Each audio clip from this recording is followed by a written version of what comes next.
Ngwane ngiyathokoza sibakhulu ngiyathokoza wena wenkosi. Ngicela ukubingelela kakhulu kubazali beingane abakhona la. Ngiyabuza ubuhlungu beni bosisi, ngiyabuza ubuhlungu beni bomama. Mina ngizwa ubuhlungu ingane yami igula isekhaya kithi. Ikwandabandaba ngizwe ubuhlungu obuyisimanga ingane yami igula isekhaya. Nginawo no 100 rand ukuyithatha baholi ngihambise elokhuzeni. So ke ngiyazwelana nani bazali, ngiyanibingelela ngokukhethekile nje. Ngicela ukubingelela kakhulu bonke abaholi abakhona. Ngiyabona khona ubaba uMancinza umfowethu welakho, kukhona ubhuti ufele emntwini wahlangana Zulu. Ngizwile kuthiwa khona odokotela, kukhona abaholi abaqhamuka kwi-MK, kukhona abaholi abaqhamuka kuzo zonke inhlangano zepolitiki ezikhona. Siyanibingelela bafowethu. Angiyazi ukuthi angisethulekanga kwabanye abaholi abakhona la, kodwa ngicela nazi baholi ukuthi ngiyanibingelela. Ngiphinde futhi ngibingelela amadoda, ngoba mina mafowethu eyami impilo iqondene nje nendoda, eyami impilo iqondene nomuntu wesilisa. Ngiyabingelela kakhulu madoda, ngiyajabula ukubona amadoda ephuma kanje, ngoba ngicela ukunitshela iqiniso wemadoda. Sekushintshile la ngenxa yepolitiki, akusathandazwa. Kanti umthandazo uyinto enkulu kabi. Futhi ngicela ukunitshela wemadoda, abantu abakhuluma noNkulunkulu okufanele bekhulume noNkulunkulu amadoda. Omama bayeseka. Omama bayeseka. Umama usho into eshiwo ubaba la ekhaya ukuthi mama weingane zami ngifisa uNkulunkulu ngathi la ekhaya ngasisiza ukuthi sakhe lo muzi ube mkhulu. Ebese umama esale esho lokho. Asho lokho umama athi uNkulunkulu ngicela usize umyeni wami. Engathi lokho engikwenza akwenzayo kungaphumelela ukuze lo muzi afuna ube mkhulu. Sifuna ukubuyisela abantu besifazane endaweni yabo ehloniphekile, engcwele. Hayi ukuthi gijima abafazi bahambe beyophenya izinqa lapha emgwaqweni bethukuthele ngoba amadoda engenzi lutho. Azaba abantu besifazane bephume beyolo lapha emgwaqweni bedutshulwe ngama-rubber bullet, amadoda ekhona. Sizoqeda lokho thina.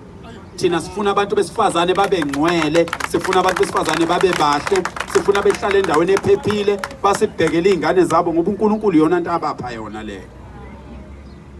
Manje ke ngithi ke ngiyabingelela ke bomama Nkosi yami ngokukhulu ukuthobeka, noma sihlale sisho ukuthi thina lento esiyenza iqondene nabantu besilisa. Hayi ngiyanibona nifuna ukusala, kodwa sengiyanemukela ukuthi nihlale likhona ke. Anifuni ngiyabona. Uze kusho omunye lapha manje wangikhuluma naye uthi hayi sizofa lapho fa khona. Manje angazi uyobe kuphi base kufika ngoba thina ngifuni mina ukufe lapha engifa khona. Mina nje makungathiwa manje ngoba sila nize nibone ukuthi mina ngafundiswa kanjani ngomuntu wesifazane. Uyabona dadewethu, makungathiwa ulimala wena mina ngikhona, leyo nyanga yonke angizizwa ngiyindoda. Leyo nyanga yonke angizizwa ngiyindoda, ngisho ngicabanga ngivele ngibona ngindoda yalutho. Uma ngathiwa nje siyahamba la bese ulimala wena lapha engikhona khona mina ngingalimali mina, ubudoda bami ngaleyo nyanga bonke bufile. Akufanele kube khona la kubonakala khona into kuze kulimala abantu besifazane amadoda ekhona. Ingakho umama uMangobese wathi esukumela itheku. Ngivele ngisebenza mina eZululand, sengineminyaka ngisebenza eZululand. Ngambona enza imatch ngabona eyedwa kungabantu besifazane kungenabo osisi. Yes. Ngisuka kwaNongoma ngizokweseka, ngizobheka izingane zakithi ukuthi lokho ezikwenzayo ngiyakubona kuhle, kodwa apha amadoda eThekwini nqwaba ama-video engangiwenza asabela amadoda eThekwini, aphuma amadoda eThekwini. Amadoda bafowethu lawa njengoba niwabona lezi izingane zabantu ezinje amakhanda emizi lawo, abanumzana laba, abaholi laba, abantu abayohlenga isizwe laba. Ingakho kusiphoqa ukuthi sizomemeza uNkulunkulu, simtshele uNkulunkulu ukuthi vele sonela yena. Njengoba sesonile ke kwaze kwaba nje uNkulunkulu akasikhumbule, ngicela ukuninikeza isiqiniseko. Kungcono ngoba lezi zinto ziyaqoshwa, ziyahlala baba umfundisi, zizohlale zikhona futhi. Lezi ingane zizosuka la emgwaqweni. Lezi ingane zizosuka la emgwaqweni bafethu, zizosuswa into eyodwa. Akuhambe abantu bokufika. Uyabona nje bafowethu, umuntu ofuna ukubona ukuthi kungani sithi abantu bokufika bahambe akaphendula amehlo. Ngicela ukwehla ngelapha nabafowethu. All the human rights and all the activists that are fighting for foreigners, whoever is opposing what we are doing and when we are saying foreigners must leave this country, can you please look at this? Can you please look at a 14-year-old child that is here? Ingane eyazalwa ngumuntu wayethi igama enethemba lokuthi ingane yakhe izokhula ibe umuntu. Nansi ingane yami, ungabuvezi ubuso bakho ngane yami, kodwa ngicela usukuma. Sukuma, ungabuvezi ubuso bakho, sukuma. Niyayibona ingane? Niyayibona ingane bafowethu? Umama wale ngane nobaba wale ngane wayethi igama. Angazi nokuthi ubani igama lakhe. Kodwa wayethi igama umama wale ngane lengane. Niyezwa bafowethu? So masithi abantu bokufika bahambe, sisho lento le. Sisho lento le. Masithi abantu bokufika bahambe, nansi nje siyisho. Hlala phansi. Niyezwa bafowethu? Masithi abantu bokufika bahambe, nansi nje siyisho. Bahlele emafletini bakhokho 15,000 emafletini. Sicela ama-landlords ala eThekwini. Sicela abantu abangabanikazi balamabhilidi la eThekwini. Sicela bona abantu abangabanikazi bamabhilidi la eThekwini. Before sishisa ibhilidi lakhe, sicela khipha abantu bokufika kulelo bhilidi. Sicela abaholi abahlangene namaphoyisa, abanamaphoyisa ahlangene nezigebengu. Before senze okungafanele sikwenze. We've been doing this for 10 years. Amaphare eqala la eThekwini mina engenza case study yawo. Yimina engalandeli ukuthi lezi ngane igcina zila emgwaqweni. Uhalf walezi ngane, 50% walezi ngane azixoshiwe ukungalaleli emakhaya. Zixoshwe ukuthi zizalwa ngabantu abangazi ukuthi umphefumulo yini. uNkulunkulu akunika umphefumulo unga-understand ukuthi yini umphefumulo. Ingakho-ke bafowethu sithi abantu bokufika sicela behambe, sifuna ukulungisa izwe lethu. Ngoba le ngane singayi-rehabilitate, singayilungisa lezi ngane uma zinezokuqhubeka zithole lobu buthi ezikufaka egazini.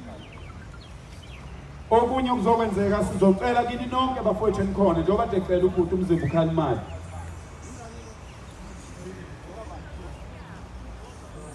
Woza ngapha baba. Woza lapha, woza kimi.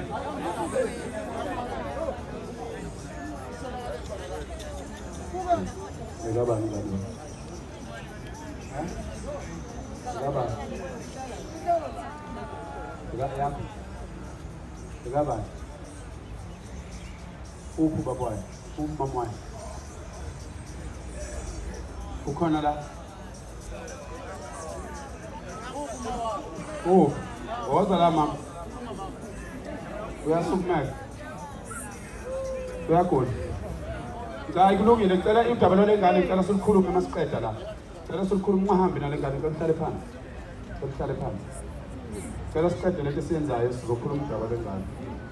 Bafowethu sizocela usizo kubantu abahlose ukuthi izwe libe lilunge. Sizocela usizo. Sinendawo thina kwaNongoma, sinendawo ezinkulu kwaNongoma ezivulekile. Inkosi yakwaMandlakazi sengakhuleka kuyo, ngiyakhuleka namanje ukuthi isinikeze isiqeshana nje sendawo mhlambe singama-hectare amathathu. Siyibiye leyo ndawo. Sithathe lezi ngane zakithi, sihambe siyoyifaka lapha yana, sinikeze ukudla ngoba laba abantu abali. Sibanikeze ukudla, kunodokotela uMvelase eRichards Bay onikelile. Wathi yena ukhona umjovo okhona okufanele lezi ngane mangabe ngekhathi besuka kulomoya abakuwona bejove kube khona into abajova ngayo nabaphuziswa yona unanomshini okuchatha to drain their system ukuthi kuphume lokubuthe egazini uthi uzosenzela leyo nto mahala. Uma nje singathatha zonke lezi ngane siyoyibeka lapha yana yena uzosilekelela. Siyacela ke ingane zakwethu bayekeni laba balwa nathi masicela usizo. Umuntu ozomlidela ukusicelela usizo lokulungisa yonke lento inangu baba uDlamini. Ngiyamemezela ngokusemthethweni namhlanje uyena ozoselekelela ukusikhongela kubantu abazokwazi ukusisiza ukuthi sikwazi ukwakha le ndawo ngoba asidingi ukwakha into efensi. Asidingi ukuthi size sakhe into efensi. Singabiya sibiye nje indawo bese kutholakala amathende awu4. Kutholakala ama-electric conductors. Ugcunye kwama-electric conductors ngoba lesi simo siyaphuthuma. ithende lu-17,000 rand lapha eRichards Bay. Sithole nje amathenda amathathu noma amathenda awu-4 sihlukanisa amantombazana nabafana bese sifaka ama-electric conductors senzele ukuthi uma kuduma izulu kungathi lokhu kushisa okuzobe kukhandeka lapha ethendeni bese umbani wehlela lapho. Bafowethu lesi simo salezi ingane la eThekwini sikukhombisa uhulumeni kulula kanjani ukulungisa inkinga. Kulula ukulungisa inkinga la eSouth Africa. Abafuni ukulungisa inkinga abaholi. Sithathe lezi ingane soyibeka lapha siyinika ukudla siyikhathe siyihlanze abanye sibabuyisele emakhaya niyobalungisela izinto zabo zasemakhaya ngoba ezinye ingane zilapha nje imisamo yazo kayiqondile, imisamo yoyisa ayiqondile, imisamo yonina kayiqondile. Sidinga ukubuyela kuthina, asibuyeleni kulokho kwethu eyokuyikhona kwakukhanda umuntu bese sibuyela ke bafowethu siyothanda abaholi siyothanda lokho kodwa uphuma egcekeni eliphilayo. Uhulumeni ukhandwa umndeni.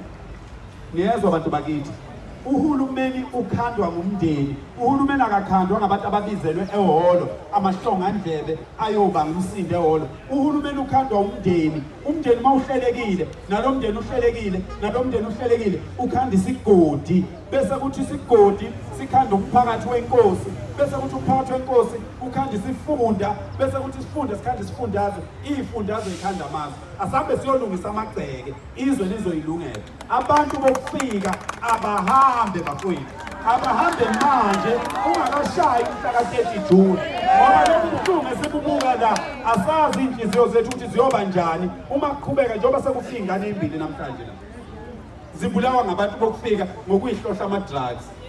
Ngiyanicela mphakathi wakithi, ngiyabonga abaholi, ngiyathokoza kakhulu baholi nonke enginaziyo nenginganazi njengoba nibaningi kangaka nizotshela uNkulunkulu nizomangalela ububi phambi kaNkulunkulu. uNkulunkulu uyezwa ingane zakwethu, uNkulunkulu anibusise futhi uNkulunkulu enze emagcekeni enu ukuthi konke kuhambe kahle ukuze lo wamoya omuhle ophume ngawe egcekeni uzolwa nalobu ububi bukaSathane usebenzele wena egcekeni uphinde usebenzele lengazi. uNkulunkulu anibusise, uNkulunkulu uthanda okuhle, uNkulunkulu weseke okuhle ngaso sonke isikhathi, uNkulunkulu abe nathi ngaso sonke isikhathi. Siyabonga.